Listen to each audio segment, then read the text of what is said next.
But it makes sense to God, and that's what matters.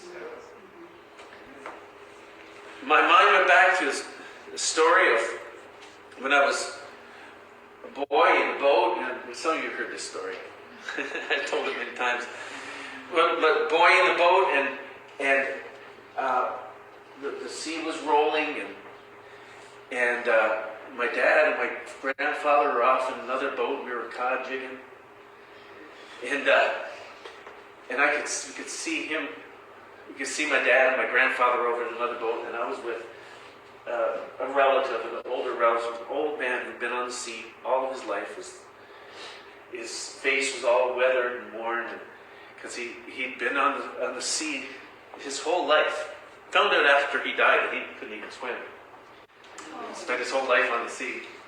But when I looked over to see where my dad and my grandfather were, they weren't there. The boat wasn't there. And I said, "What's going on? They're gone.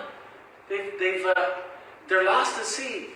And I looked at his face and he said, "Watch, keep watching." I kept watching, and they eventually rose up on the swell in the top of the sea. They call it billows. It just sort of rolls. They rose up on top of one of those, and they were there. And I didn't worry about it after that. I looked into his face, and he was calm. I looked into his face, and he knew what he was doing. And after that part, I put my trust in him to get me back to land safely.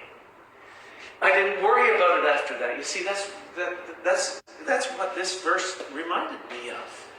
That we need to put our trust in what makes sense to us. In my head, my grandfather and my father were drowned. They were down under the ocean somewhere.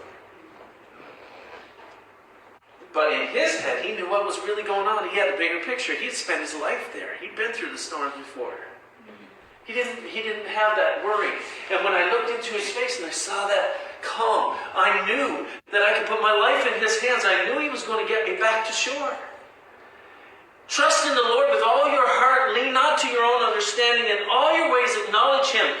Forget about what you know. Forget about what you think is going to happen. It's what God says is going to happen. That's what's going to happen.